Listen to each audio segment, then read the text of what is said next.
দর্শক মণ্ডলী, এখন দেখবেন নাসরিন খানের গ্রন্থনা, উপস্থাপনা এবং নির্দেশনায় নবদ্বীপ টিভির সবচেয়ে জনপ্রিয় অনুষ্ঠান প্রফেশনাল।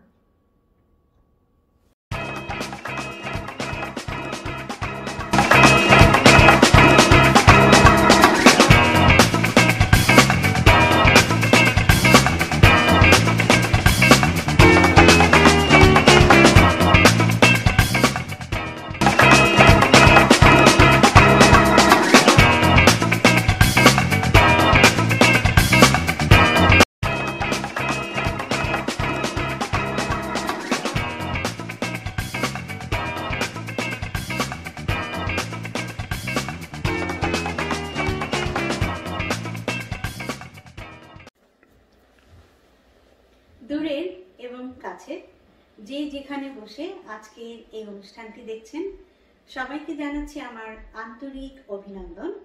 আমি নাসরিন খান। আপনারা দেখছেন টরন্টো থেকে প্রচারিত নবদ্বীপ টিভির আয়োজনে প্রফেশনাল অনুষ্ঠানটি। আমাদের আজকের অতিথি তানজিলা আমিন। তানজিলা আমিন একজন ফাইন্যান্সিয়াল এক্সপার্ট। ঢাকা বিশ্ববিদ্যালয় থেকে উনি ফার্স্ট ক্লাস থার্ড হয়েছিলেন এবং পরবর্তীতে স্কলারশিপ নিয়ে MBA করেছেন অস্ট্রেলিয়া থেকে। বাংলাদেশ বিমানের হয়ে পৃথিবীর বিভিন্ন দেশে তানজিলা আমিন কান্ট্রি ম্যানেজার হিসেবে কাজ করেছেন। আসুন আমরা কথা বলি তানজিলা আমিনের সাথে। ধন্যবাদ নাসরিন আপা। আসসালামু আলাইকুম সুপ্রিয় দর্শক মণ্ডলী। আমি তানজিলা আমিন। প্রথমেই স্বাগত জানাচ্ছি নবদ্বীপ টেলিভিশনকে। আর আজকে প্রফেশনাল অনুষ্ঠানে আমাকে আমন্ত্রণ জানানোর জন্য নাসরিন, তোমাকে অনেক ধন্যবাদ। আর এত সুন্দর করে ইন্ট্রোডাকশনের পরে আসলে বেশি কিছু বলার নেই, তারপর ছোট করে বলতে যেহেতু হয়। আমি তানজিলা আমিন, আমি একজন কর্পোরেট ইন্ডিভিজুয়াল। মোর স্পেসিফিক্যালি বলতে গেলে আমি বলবো যে কর্পোরেট ফাইন্যান্সিং এর যে দিকটি গভর্নেন্স, রিস্ক ম্যানেজমেন্ট এবং কোয়ালিটি দেখা হয় সেদিকটাতে আমি কাজ করছি as a subject matter expert হিসেবে একটা USA বেসড ফাইন্যান্সিয়াল সার্ভিস প্রোভাইডারে, যার গ্লোবাল হেডকোয়ার্টার আমাদের টরন্টো ডাউনটাউনে। আর যেটা নাসরিন বলেছে, আমার ব্যাকগ্রাউন্ড ফাইন্যান্স। আমি ঢাকা ইউনিভার্সিটি থেকে অনার্স মাস্টার্স কমপ্লিট করে পরবর্তীতে একটা স্কলারশিপ নিয়ে স্কলারশিপ নিয়ে আমি হায়ার স্টাডিজ করতে চলে যাই অস্ট্রেলিয়াতে এবং আমি MBA কমপ্লিট করি ইউনিভার্সিটি অফ ক্যানবেরা থেকে। ওটাও ছিল ফাইন্যান্স মেজর এবং মার্কেটিং। আর আমার প্রিভিয়াস ওয়ার্ক ছিল বাংলাদেশে। আমি অলমোস্ট 2 দশক বলা যায়, বলবো 17 বছর এক্স্যাক্টলি কাজ করেছি বিমানে কান্ট্রি ম্যানেজার হিসেবে। মোস্ট অফ দ্য টাইম আমি পৃথিবীর বিভিন্ন দেশে কাজ করার সুযোগ হয়েছে, কমিউনিটিকে সার্ভিস দেওয়ার সুযোগ হয়েছে, দেশকে রিপ্রেজেন্ট করার সুযোগ হয়েছে। আর বলবো যে কিছু কিছু স্টেশনে আমি প্রথম মহিলা কান্ট্রি ম্যানেজার হিসেবে কাজ করার সৌভাগ্য আমি পেয়েছি। এটা আমার বড় প্রাপ্তি আমার ক্যারিয়ারে। আমি ম্যারিড, ব্লেসড উইথ 1 চাইল্ড। তোমার সংক্ষিপ্ত কথাগুলো খুবই ভালো লেগেছে। আমরা এখানে একটা ইমিগ্রেন্ট সোসাইটিতে আছি, সবাই আমরা মোটামুটি ইমিগ্রেন্ট। তো জানতে চাইবো তুমি কবে কানাডাতে এসেছো এবং সেই সাথে আরো জানতে চাইবো যে তুমি কেন কানাডাতে এসেছো এত বড় একটা কর্পোরেট জব ছেড়ে, এবং জানতে চাইবো প্রথম দিকে তোমার অভিজ্ঞতাগুলো কি ছিল। That's a good question. আসলে আমি 2004 এর ল্যান্ডেড ইমিগ্রেন্ট। আমরা ইমিগ্রেশন নিয়ে আসছি স্কিল ক্যাটাগরিতে। অনেকগুলো কারণ ছিল কানাডাকে বেছে নেওয়া পার্মানেন্টলি স্থায়ীভাবে বসবাস করার জন্য। তার মধ্যে 2টা ইম্পর্টেন্ট রিজন আমি না বললেই নয়, আমি শেয়ার করতে চাই আমার দর্শকের সাথে। সেটা হলো যে যেটাকে বলা হয় যে Canada one of the greatest places in the world to live in and raise your family. আমি যখন বলবো গ্রেটেস্ট প্লেসেস, তার মধ্যে definitely social security, equal opportunity, education, health care, এগুলো সব এসে যায়। আরেকটা কারণ ছিল যেটাকে বলা হয় land of opportunity. If you have your skill, expertise, knowledge, you can go up sky. এখানে কোনো লিমিটেশন নেই, যে কেউ যে কোনো ধরনের প্রফেশন যে কোনো সময় বেছে নিয়ে বলবো যে উন্নতি করতে পারে। এই সুযোগটা এই দেশে খুব বেশি। এই জন্য আমাদের চুজ করা ছিল কানাডাতে আসলে ইমিগ্রেশন নেওয়া, এবং এটা one of the best decision we have made in our life. আর আরেকটা প্রশ্ন কি ছিল, এক্সপেরিয়েন্সের ক্ষেত্রে আমি বলবো যে একটু ডিফারেন্ট ছিল অন্যদের তুলনায়। যেমন আমি 20 দিনের মাথায় ল্যান্ড করার 20 দিনের মাথায় আমি চলে যাই আমার কর্মক্ষেত্রে। ওই সময় আমি পোস্টেড ছিলাম মুম্বাই, ইন্ডিয়াতে। তো আর আমার হাজব্যান্ড কানাডাতে থেকে যায়, উনি ওনার ক্যারিয়ার ডেভেলপ করা শুরু করে। তো 2 বছর পরে আমি ট্রান্সফার হই মুম্বাই থেকে টরন্টোতে। তো কানাডার ওয়ার্কফোর্সে আমার কাজ করার অভিজ্ঞতা আসে, কিন্তু যেহেতু ব্যাক হোমের জব নিয়ে আসি, সো ফার্স্ট 5 ইয়ার্সের যে মানুষের স্ট্রাগল থাকে প্রতিটা মানে স্কিল লেবারের, ওই স্ট্রাগলটা আমার ওভাবে ওই সময় ছিল না চাকরির সুবিধার্থে। কিন্তু পরবর্তীতে 2014-এ যখন আমি পার্মানেন্টলি থাকি এখানে, তখন definitely I had to face some challenges. যেমন আমি তখন, আমার ক্যারিয়ার ছিল বিমানের মধ্য গগনে। জাস্ট আমি মাই নেক্সট প্রমোশন ছিল deputy general manager. It was knocking at the door. ওই সময় ওইখানে আমি চাকরিটা ছেড়ে দিয়ে আমি শুরু করি আমার ক্যারিয়ার কানাডার ওয়ার্ক ইন ফোর্সে, যেখানে start from the scratch. And it's a completely two different work environment. Like industry-wise, it was aviation, and then I started my career in financial sector, which is completely different. So it was a little bit of challenge for me. Like entry barrier was there. কিন্তু আমি বলবো যে আমার family অনেক support পেয়েছি, যাতে করে কিছু সার্টিফিকেশন কোর্সেস বলো বা কিছু লাইসেন্স যেগুলো দরকার হয় যে রোল করার, কিন্তু বিগ একটা ইন্ডাস্ট্রি। তো আমার যে দিকটা ছিল এক্সপার্ট, আমি যেভাবে স্টার্ট করেছি, তো সেখানে কিছু সার্টিফিকেশন কোর্স করতেছি। এবং একটা সময় আমাকে পলিসি স্টাডিজের উপরেও পড়ালেখা করতে হচ্ছে 1 বছর কুইন্স ইউনিভার্সিটি থেকে, যেটা তুমি দর্শকের কাছে একটু শেয়ার করলাম। সো সব মিলে ইটস এ মিক্সড বলবো যে একটা এক্সপেরিয়েন্স। অনেক ভালো লাগলো তোমার এক্সপিরিয়েন্স গুলোর কথা শুনে, কারণ আমাদের এখানে বেশি করে আমি স্টুডেন্ট হিসেবে এসেছি। তা আমার ছোট বাচ্চাও ছিল, ডাইপার কেনা এবং সব এক্সপেন্স গুলো মেনটেন করে পড়াশোনার খরচ দেওয়া, এটা ছিল একটা বিরাট চ্যালেঞ্জ। এই কারণে আমি সবাইকে এই প্রশ্নটা করি, হোয়াট ওয়াজ ইওর স্ট্রাগল? আমার স্ট্রাগলটা ছিল বলবো যে প্রিভিয়াস ওয়ার্ক ওয়ার্ল্ডে। যেমন আমি তো অনেক বছর কাজ করেছি বিভিন্ন দেশে। তো যেটা হয় যে I was far away from my family. তো সেক্ষেত্রে যেটা হয় যে আপনি যদি হিস্টোরিক্যালি আপনারা দেখেন, বিমানের কান্ট্রি ম্যানেজার সব মেইল কান্ট্রি ম্যানেজার ছিল। তো তাদের ক্ষেত্রে কি হয়, তারা যখন একটা পার্মানেন্ট পোস্টিংয়ে 3 to 5 ইয়ার্স একটা স্টেশনে কাজ করে, তখন তার এন্টায়ার ফ্যামিলিটা শিফট হয়ে যায়, তাদের বাচ্চা কাচ্চারা ওখানে লেখাপড়া করে, অথবা তাদের ফ্যামিলি মেম্বাররা লেফট বিহাইন্ড ব্যাক হোম বাংলাদেশে থাকে, এবং তারা এনশিওর করে যে না, তার বাচ্চারা প্রপার কেয়ার গিভার পাচ্ছে তার স্পাউসের কাছ থেকে। কিন্তু আমার ক্ষেত্রে ছিল ডিফারেন্ট, বিকজ আমার ফ্যামিলি ছিল ফার অ্যাওয়ে। আমি থার্ড কান্ট্রিতে কাজ করেছি। আমার হাজব্যান্ড ছিল কানাডায়, আমার ইমিডিয়েট ফ্যামিলি ছিল বাংলাদেশে, অ্যান্ড আই ওয়াজ এ মাম। আমার ছোট বাচ্চা ছিল। So as a mom, I had to give caregiver to my kid, towards my kid. At the same time, I have to make sure my profession is professional growth যেটাকে বলে, হ্যাঁ সেটা professional growth যেটাকে বলে সেটা ছিল, করতে হয়েছে। সো আমাকে কিছুটা ব্যালেন্স করতে হয়েছে, এবং এটা ছিল আমাদের জন্য ওই সময় একটা বিগ চ্যালেঞ্জ। কারণ পিয়ার কম্পিটিশন থাকে, পিয়ার এফেক্ট থাকে। কারণ আমাকে ভালো করতে হবে, শো করতে হবে যে একটা মহিলা কান্ট্রি ম্যানেজারও মানে লিড করতে পারে একটা স্টেশন, বা এটা আমাদের দ্বারাও সম্ভব। হ্যাঁ, এটা তো হিস্টোরিক্যালি তো অন্যরকম ছিল। সো এটা আইস ব্রেকারের মতো একটা চ্যালেঞ্জ ছিল। সো এইগুলো চ্যালেঞ্জ আমাকে ফেস করতে হয়েছে। বাট আমি বলবো যে ফিজিক্যাল সাপোর্টটা না হলো, মেন্টাল সাপোর্ট আমি আমার ফ্যামিলি থেকে পেয়েছি। আর যেহেতু আমরা বিদেশে কাজ করলে ছোট পরিসরে কাজ করি, ম্যাক্সিমাম 20-25 জন কো ওয়ার্কারদের নিয়ে, আর অ্যাজ এ স্টেশন হেড হিসাবে আমরা সবসময় চেষ্টা করেছি যে সবাইকে নিয়ে একটা টিমে কাজ করা, যাতে করে প্রত্যেকের জন্য হেল্পটা থাকে, টিম প্লেয়ার করতে পারে। সেই ক্ষেত্রে আমার লাইফটা অনেকটা স্মুথ ছিল, কারণ আমার কো ওয়ার্কার যারা ছিলেন ওরা অনেক কোঅপারেটিভ ছিল। Like it's a like reciprocal relation. তো সেক্ষেত্রে আমি বলবো যে আমি ভালো সাপোর্ট যেমন দিয়েছি আমার কো ওয়ার্কারকে, ওনারাও আমাকে সাপোর্ট দিয়েছে, and end of the day we work together really good. আর বিমানও বলবো যে সাপোর্ট আমাকে দিয়েছে, বিকজ বিমানের কিছু ফর্মালিটিস কমপ্লিট করে আমার বাচ্চাকে দেখাশোনা করার বা আমাকে অ্যাসিস্ট করার জন্য আমি একজন কেয়ার গিভার বাংলাদেশ থেকে আনতে পেরেছি ইমিগ্রেশন নিয়ে, যেটাকে সোজা বাংলা ভাষায় যেটা বলতে হয় তাহলে বলবো যে মেইড বলা হয়। তারও অনেক কন্ট্রিবিউশন, বিমারও আমাকে সাপোর্ট করেছে। তো ইজ ওভারঅল বলবো যে challenge is always there, you need to like act strategically, যে কিভাবে আমি কাজ করব, you need to prioritize your work, so you can get through the job, like your personal life is also balanced and professional growth is also there. So yes, it was Yeah, challenging. definitely it's work life balance.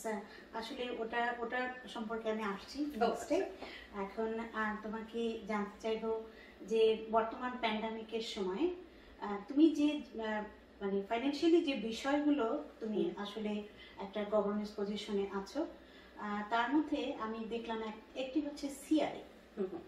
তো CRA এটা হচ্ছে একটা agency যাদের huge measurement থাকে to make sure that Canadian personal এবং business fully comply with Canadian taxation law. তো প্যান্ডামিকের সময় গভর্নমেন্ট বিভিন্ন ক্ষেত্রে কিন্তু এমার্জেন্সি বেনিফিট দিচ্ছে, বিশেষ করে স্মল এবং মিডিয়াম বিজনেসগুলোকে চালু রাখার জন্য।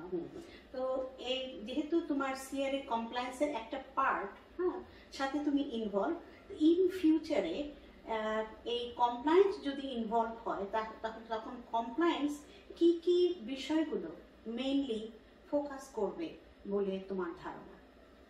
আসলে এটা ভেরি গুড কোয়েশ্চেন, কিন্তু আমি এটার অ্যান্সারটা এভাবে দেওয়ার চেষ্টা করছি, কারণ তুমি যেভাবে প্রশ্নটা করেছো, সিআরএ তো অনেক বড় একটা এরিয়া কভার করে। আমার এক্সপার্টিসটা একটু ডিফারেন্ট, আমি আমার পয়েন্ট অফ ভিউ থেকে বলছি আমরা কেন সিআরএ কমপ্লাই করি বা আমাদের রোলটা কি। As a subject matter expert আমরা কাজ করি যেই ফাইন্যান্সিয়াল সার্ভিস প্রোভাইডার, আমরা সকল বড় বড় কানাডার বড় বড় যে ইনস্টিটিউশনাল বিজনেস যেগুলো আছে, বড় বড় ব্যাংকস বলেন, ইন্স্যুরেন্স কোম্পানিজ বলেন, এদের অ্যাকাউন্ট আমরা ফুল সার্ভিস প্রোভাইড করি এবং এদের রেকর্ড কিপিংটা আমরা করে থাকি। তো এখানে যখন মাল্টি মিলিয়ন ডলারের ডোমেস্টিক ট্রানজ্যাকশনগুলো হয়, তো সেখানে আমাদের কতগুলো কমপ্লায়েন্স দেখতে হয়। তার মধ্যে ফার্স্ট হলো সিআরএ কমপ্লায়েন্স, তারপরে আছে এমএফটিএ কমপ্লায়েন্স, ফিসকো কমপ্লায়েন্স, তারপরে আছে এএমএল কমপ্লায়েন্স। সো আমরা সিআরএ যেই পার্টটা নিয়ে কাজ করি সেখানে হলো যেহেতু এটা বিজনেস ইনস্টিটিউশনের ট্রানজ্যাকশনগুলো, ফাইন্যান্সিয়াল ট্রানজ্যাকশনগুলো হচ্ছে, সেখানে ট্যাক্স রেগুলেটরিটা ঠিক মতো হচ্ছে কিনা সেটা আমি দেখি বা আমরা দেখি। এর সাথে সাথে দেখি যে এগুলো এএমএল কমপ্লায়েন্স হচ্ছে কিনা, ইডিডি ভালো করে দেখা হয়, তারপরে নো ইউর ক্লায়েন্ট গুলো ভালো করে দেখা হয়, এবং কোন রকম সাসপিশিয়াস ট্রানজ্যাকশন যদি হয়, we definitely do the proper due diligence এবং সেটাকে ফ্ল্যাগ করা হয়। ফ্ল্যাগ করে আমরা রেগুলেটরি ডিপার্টমেন্ট বা কমপ্লায়েন্স যেটা ডিপার্টমেন্ট থাকে সেখানে পাঠিয়ে দেওয়া হয়। So role wise I honestly I can answer your question, but এটা হলো আমার রোল, আমার এক্সপার্টিস। সো আমি আমার এক্সপার্টিস থেকে কথা বলতে পারবো, ওই দিকটাতে আমি বলতে পারবো না, because that is not my jurisdiction honestly speaking. হ্যাঁ, বাট ডেফিনেটলি তুমি যেটা বললে যে ফ্ল্যাগ করা, যে ডু ডিলিজেন্ট সব কাজগুলো হচ্ছে কিনা, হ্যাঁ, তো সেটাই হচ্ছে মেইন। এটা আসলে প্রতিটি বিজনেস ইন্ডিভিজুয়াল পার্সোনালের এই নলেজটা খুব ভালোভাবে থাকা উচিত। এই ক্ষেত্রে খালি নলেজ বলবো না নাসরিন, এখানে আমাদের রীতিমতো বেশ কিছু সার্টিফিকেশন কোর্স এবং কিছু কিছু ক্ষেত্রে এমএল লাইসেন্সেরও দরকার আছে। এটা ডিপেন্ড করে কে কি ধরনের কাজ করে। তো এক একজন এক এক ধরনের এক্সপার্টিস নিয়ে কাজ করে, সেই ক্ষেত্রে তার রিলেটেড জবের জন্য তাদের লাইসেন্সিং বলে সার্টিফিকেশন কোর্সগুলো করা হয়, যাতে করে কোনো কারণে এইসব বড় বড় কমপ্লায়েন্স বলেন, রুলস বলেন, এগুলো যেন কোনোভাবে মিস না হয়। This is very big issue in financial sector. তুমি নিজেও একজন প্রফেশনাল, তুমি এই সেক্টরে অনেকদিন কাজ করেছো, তোমার ব্যাকগ্রাউন্ড আছে, হ্যাঁ, তো তুমি তো জানো যে দিস ইজ ভেরি ইম্পর্টেন্ট। হ্যাঁ, কমপ্লায়েন্স ইজ ভেরি ইম্পর্টেন্ট। আমরা ডিল করি অমবুডসম্যানের সাথে, যখন আমাদের কোনো বেসিক্যালি যখন বিজনেস রিকভার মানে লোন রিকভার করতে না পারে, definitely those are the client come to us. তো এটা আমাদের লেভেলেই কাজটা হয়ে যায়। তবে যদি কখনো কমপ্লায়েন্স পর্যন্ত বা অমবুডসম্যান লেভেল পর্যন্ত যায়, তখন কিন্তু এটা কিন্তু একটা হিউজ ইস্যু হয়ে দাঁড়ায়, এবং অনেক বিজনেসরাই কিন্তু এখানে লোনটা নেওয়ার সময় ওই জিনিসগুলো তাদের নলেজে থাকে না বলে হয়তো অনেক সময় তারা অনেক বড় ধরনের বিপদে পড়ে। অবশ্যই প্রফেশনালদের কাছে যখন আসে সেই প্রবলেমটাকে রিজলভ করা হয়, বাট তাদের স্ট্রেস লেভেল, যে ধরনের মানসিক অশান্তির মধ্যে থেকে যারা যায়, definitely it's something to B concern about. আমরা এতক্ষণ অনেক সিরিয়াস বিষয়গুলো নিয়ে কথা বললাম। এখন একটু আমাদের নিজস্ব পারিবারিক লাইফের দিকে চলে যাচ্ছে। আজকে আসার সময় আমার যেটা মনে হলো যে একটু ঠান্ডা পড়েছে, তো একটু খিচুড়ি রান্না করে রেখে যায়। আগের দিন একটু মাংস রান্না করেছি, তো এক পট চাল, এক পট ডাল, 3 ধরনের ডাল দিয়ে পানি দিয়ে চুলায় দেওয়ার পরে মনে হলো যে একটু স্পাইসও তো দিতে হবে আমাদের মতো করে, তো স্পাইসও দিলাম। হ্যাঁ, দেওয়ার পরে তখন আমার এই কোশ্চেনটা মনে আসছে, that is basically work life balance. There are so many elements we need to balance, right? Especially when we are the South Asian woman. আমি তোমার কাছে জানতে চাইবো যে ওয়ার্ক লাইফ ব্যালেন্স কর্পোরেট ওয়ার্ল্ডে এটা খুবই একটা ইম্পর্টেন্ট টপিকস। হ্যাঁ, তুমি অসংখ্যবার এটা শুনেছো, এবং এমপ্লয়ি এই বিষয়টা সম্পর্কে যথেষ্ট কনসার্ন দ্যাট তাদের employee they are happy and they are productivity লেভেলটা খুব happy, they are very very happy. So তোমার এই বিষয়ে তোমার অভিজ্ঞতাগুলো কি? যেটা তুমি বললে যে ওয়ার্ক লাইফ ব্যালেন্স অন্তত নর্থ আমেরিকার কর্পোরেট লেভেলে খুব গুরুত্বের সহকারে দেখা হয় ফর ইচ অ্যান্ড এভরি এমপ্লয়ির মেন্টাল হেলথের জন্য এবং তাদের প্রফেশনাল গ্রোথের জন্য। আমার এখানে ক্যানাডিয়ান লাইফে ওয়ার্ক লাইফ ব্যালেন্স করতে খুব একটা সমস্যা হয়নি, because I get appropriate support from my family. আর আমি যেটা করি এখনকার কথা বলি, যে প্যান্ডেমিকের কথা বলি, প্যান্ডেমিকে আমাদের টোটাল লাইফটাই ডিফারেন্ট হয়ে গেছে না। সেই ক্ষেত্রে আমি নিজে যেটা করি সেটা হলো যে আমার কিছু পার্সোনাল হবিস আছে, সেগুলোর দিকে ফোকাস করি, যাতে করে আমার মেন্টাল হেলথ, এটা খুবই ইম্পর্টেন্ট আমার কাজের জন্য, সেটা যেন ঠিক থাকে। আর চ্যালেঞ্জের কথা যেটা বললাম, ডেফিনেটলি আমি চ্যালেঞ্জ তো ফেস করেছি, যেটা আমি এর আগেও বললাম, আগের প্রশ্নের মধ্যে এসে যায়, যে এটা আমি আমার প্রিভিয়াস ওয়ার্ল্ডে পেয়েছি। যেমন আমি ছিলাম একটা থার্ড কান্ট্রিতে পোস্টেড, লেটস সে আমি ইন্ডিয়াতে পোস্টেড ছিলাম, তো আমি থাইল্যান্ডে পোস্টেড ছিলাম, আমি কিছুদিন ইউএসএ তে অল্প কিছু সময়ের জন্য কাজ করতে হয়েছে আমার। আমি অরিজিনালি বেস ছিল টরন্টোতে, কিন্তু ইউএসএ কিছু সময়ের জন্য কাজ করতে হয়েছে। যে সমস্ত দেশে কাজ করেছি যখন আমার ফ্যামিলি আমার সাথে ছিল না, এটা ডেফিনেটলি আমার জন্য চ্যালেঞ্জিং ছিল। আর যেটা আমি আগেও বলেছি যে পিয়ার কনসার্ন, যে আমার অন্য পিয়ার কো-ওয়ার্কার যদি অন্য স্টেশনে মেইল ভালো করতে পারে, তাহলে আমাকেও ভালো করতে হবে। সো ওইটার একটা প্রেশার আমাদের মধ্যে ছিল। তো সেই ক্ষেত্রে আমি যেটা ব্যালেন্স করেছি আমার ওয়ার্ক লাইফ, এটা হলো I had to learn how to prioritize your work. So আমি এটা শিখে সেইভাবে কাজ করাতে আমার লাইফটাতে অনেকটা ইজি হয়েছে, যেটা বলবো ইজি হয়েছে। আর এইটা প্রতিটা সাউথ ইস্ট ওমেনের জন্য very challenging. So all we have to know like how to prioritize your work and then balance your life. এটা কিন্তু অনেক সময় খুব ডিফিকাল্ট হয়ে যায়। তো এই যে balancing life south Asian woman, এই বিষয়ে আমি তোমার কাছে জানতে চাইবো, তুমি অনেক ফরচুনেট। হ্যাঁ, এটা কর্পোরেট ওয়ার্ল্ডে অনেক হাই পজিশনে কাজ করছো, এই লেভেল পর্যন্ত আসতে তোমার বাবা মা, তোমার ফ্যামিলি, হ্যাঁ, তো তাদের কিন্তু একটা বেশ বিরাট ভূমিকা আছে। তো সেই ক্ষেত্রে আমি বলবো তুমি খুবই ফরচুনেট।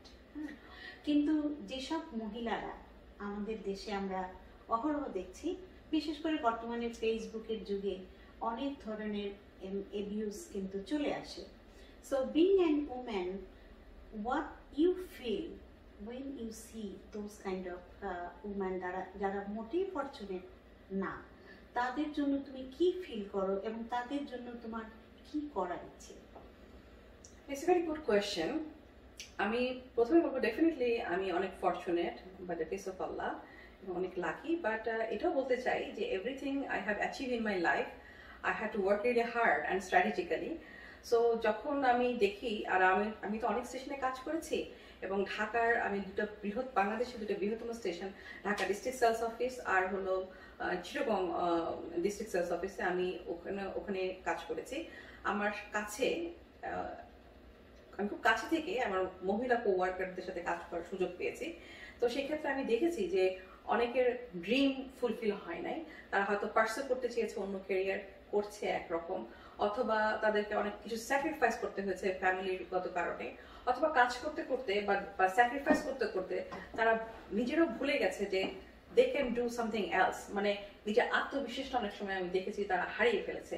সো আমি যখন দেখি মানে সোশ্যাল মিডিয়াতে যে নারীরা ডিপ্রাইভ হচ্ছে অথবা যা কিছু করতে চাচ্ছে করতে পারছে না, I definitely feel for them.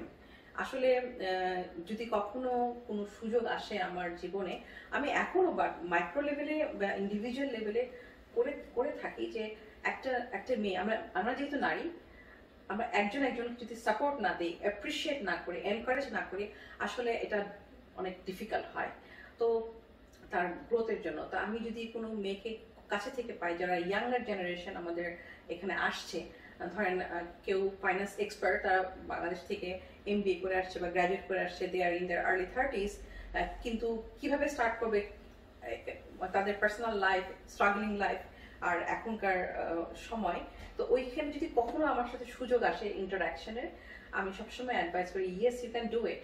হয়তো আমাকে বলো আপু আমি কি পারবো, yes if I did it, then you can also do it. It's just you have to have that willpower. আর আমি বলবো যে একটা মেয়ের ক্যারিয়ারের পিছনে একটা ফ্যামিলি অনেক কন্ট্রিবিউশন থাকে, যেটা বললে। So I also want to give a message to the family as well, যে আপনারা একটা মেয়েকে স্বাবলম্বী হওয়ার জন্য সুযোগ করে দেন, তাকে তার পাশে দাঁড়ান। সে স্বাবলম্বী হলে ফ্যামিলি স্বাবলম্বী হবে, society and end of the day আমাদের দেশ বলেন বা ওয়ার্ল্ড। সো একটা ফ্যামিলির অনেক গুরুত্বপূর্ণ ভূমিকা আছে, তাদের কোঅপারেশন ছাড়া একটা নারী কিন্তু উঠতে পারে না। হ্যাঁ, এটা একটা সেলফ মোটিভেশন থাকবে। তো আমার সাথে যখন ইন্ডিভিজুয়াল লেভেলে কথা হয়, কারো নতুন আসলে বা আমাদের ফ্যাকাল্টি অ্যালামনাই, আমি তাদেরকে ইন্ডিভিজুয়াল লেভেল বা মাইক্রো লেভেলে আমি কিন্তু এনকারেজ করি। কারণ আমাকেও হয়তো কেউ এনকারেজ করেছে, আমার মা আমাকে এনকারেজ করেছে, সুযোগ করে দিয়েছে পড়ার।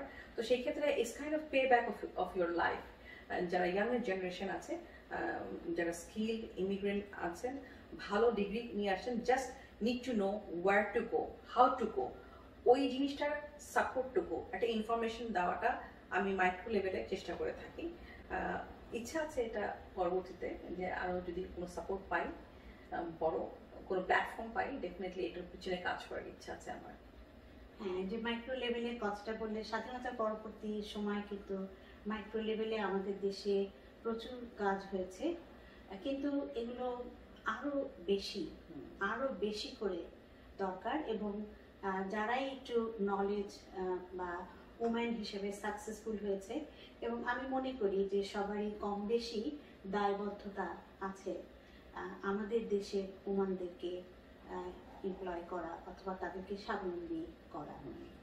তোমার মনে আছে কিনা জানি না, আমাদের একসময় টিভিতে একটা অনুষ্ঠান দেখাতো, আমি সাংঘাতিক অনুষ্ঠানটার ভক্ত ছিলাম, ওশি, জাপানিজ। হ্যাঁ, ইউ রিমেম্বার? হ্যাঁ, এটা আমরা যখন ছোট ছিলাম তখন এটা আমি এইটাতে কিন্তু আমি সাংঘাতিক, মানে এই সিরিজটা আমাকে কিন্তু সাংঘাতিক ইনফ্লুয়েন্স করেছে।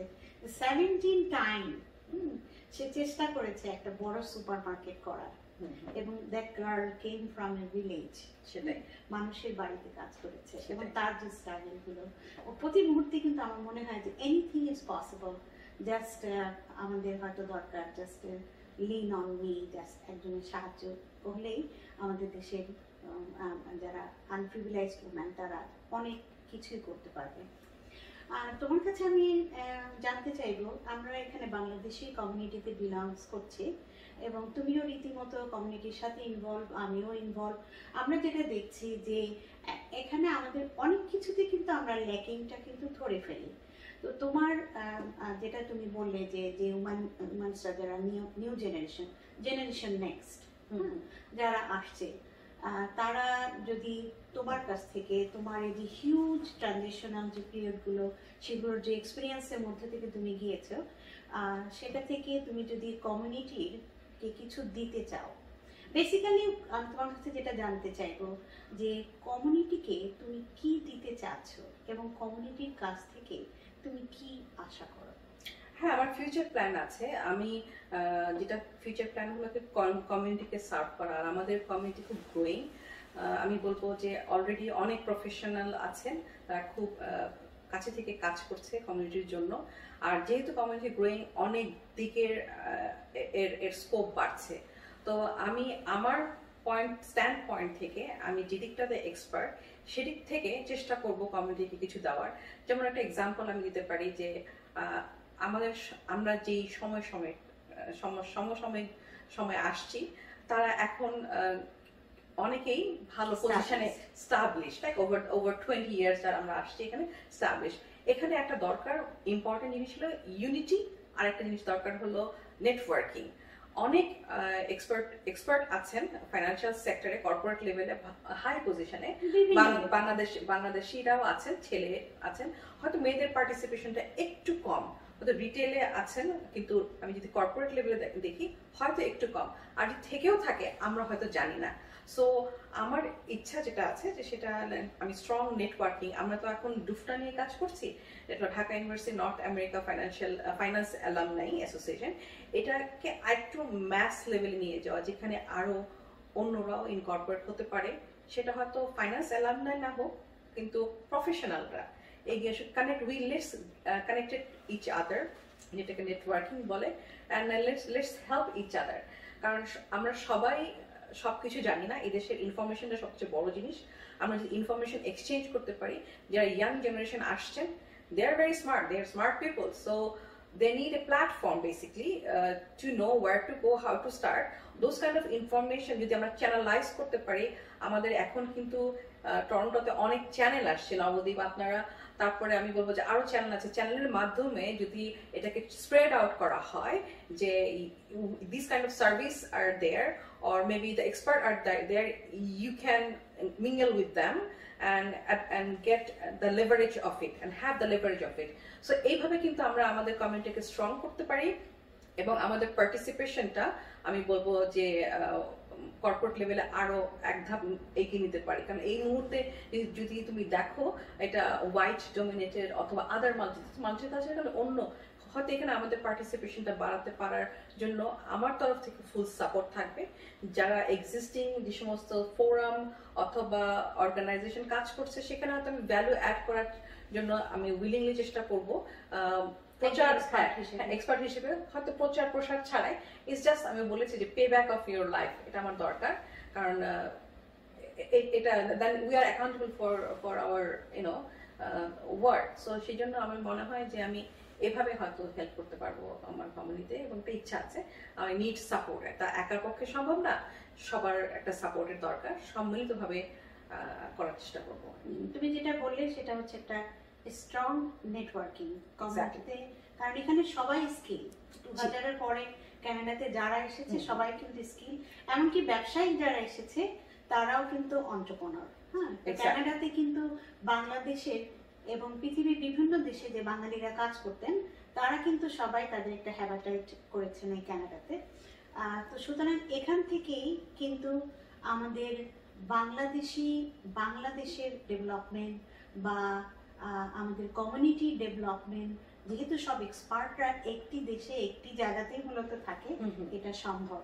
আর একটি কমিউনিটি বা একটি নেশন কিন্তু এভাবেই কিন্তু আগায়, ইউনাইটেড হয়ে। এটা খুব দরকার আমাদের নেটওয়ার্কিংটা, যাতে করে এটা লিংক করে দেয় যে একজনের সাথে একজন, এবং সেই ক্ষেত্রে একজনকে যদি আমরা হেল্প করার মানসিকতাটা আরেকটু বাড়াই, তাহলেই সম্ভব। আমরা বাঙালি হিসাবে আমাদের কন্ট্রিবিউশনটা কানাডার যদি বলা হয় মেইন স্ট্রিম, ফেডারেল, প্রভিন্সিয়াল অথবা মিউনিসিপ্যাল, যে কোনো লেভেলে, 3 টিয়ার, তো যে কোনো লেভেলে আমাদের কন্ট্রিবিউশনটা বাড়াতে পারা, এটি হবে আমাদের মূল লক্ষ্য। So yeah, it's possible. হ্যাঁ, কানাডাতে যখন প্রথম এসেছি, ফ্রেঞ্চ স্কুলে গিয়ে একটি মুভি দেখেছিলাম, লিন অন মি। ওই দিন থেকে কিন্তু মাথায় রয়ে গেছে যে একজন আরেকজনকে লিন করে কিন্তু সামনে আগায়। অনেক ভালো লাগলো আজকে তোমার সাথে কথা বলে, অনেক কিছু জানলাম, বিশেষ করে কর্পোরেট ওয়ার্ল্ডের, কেনেডিয়ান কর্পোরেট ওয়ার্ল্ড সম্পর্কে জানলাম, এখানকার বিভিন্ন কমপ্লায়েন্স সম্পর্কে জানলাম। তো অনুষ্ঠান শেষের আগে আমি তোমার কাছে জানতে চাইবো যে তুমি আমার দর্শকদের জন্য কি বলতে চাও? আমি দর্শকদের জন্য নিউ জেনারেশন যারা আছেন, তাদের যারা এক্সপার্ট হিসাবে স্কিল ইমিগ্রেশন নিয়ে আসছেন, those who are like in their early 30s অথবা লেট 20s, তাদের জন্য একটা ছোট কথা বলতে চাই আমার জীবনের শিক্ষা থেকে, যে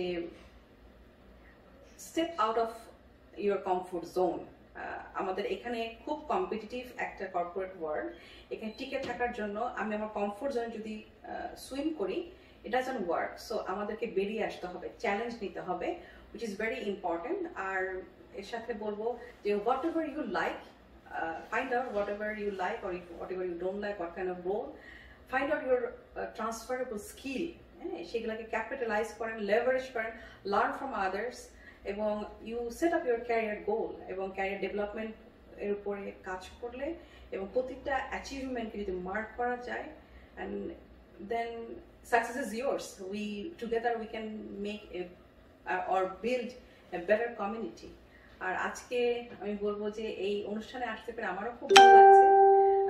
ধন্যবাদ নাসরিন তোমাকে আমাকে সুযোগ করে দেওয়ার জন্য, এখানে এই প্রোগ্রামে অংশগ্রহণ করার জন্য বা আমন্ত্রণ করার জন্য। সবাইকে অনেক শুভেচ্ছা, অনেক ভালোবাসা, ভালো থাকবে এই বলেই আজকে আমার তরফ থেকে আমি বিদায় নিচ্ছি। শুভরাত্রি। আপনারা দেখলেন কর্পোরেট লেভেলে একজন এক্সপার্ট তানজিলা আমিনের সাথে আমাদের কথোপকথন। হ্যাঁ, আমরা এখানে ছোট্ট একটি কমিউনিটিতে বাস করি। আমরা একে অপরকে সাহায্য করে আমরা সামনে এগোবো, সেটি হচ্ছে আমাদের মেইন লক্ষ্য। কিন্তু তানজিলা যে কথাটা বললো, যে মেসেজটা আমি তার কাছ থেকে আজকে পেলাম, সেটি হচ্ছে কমফোর্ট জোন এবং হার্ডওয়ার্ক। হ্যাঁ, এখনকার ইয়াং জেনারেশনরা কিন্তু তাদের কমফোর্ট জোনটাকে অনেক বেশি প্রায়োরিটি দেয়। তো ইয়াংরা, তোমাদের জন্য আমাদের একটি কথা, উপদেশ বলবো না, তোমরা আমাদের চেয়ে অনেক বেশি নলেজ। তো বলতে চাইবো যে hard work, perseverance as well as comfort zone is not the place when you are exploring yourself. Thank you very much. কমিউনিটির সাথে থাকুন, সুস্থ থাকুন।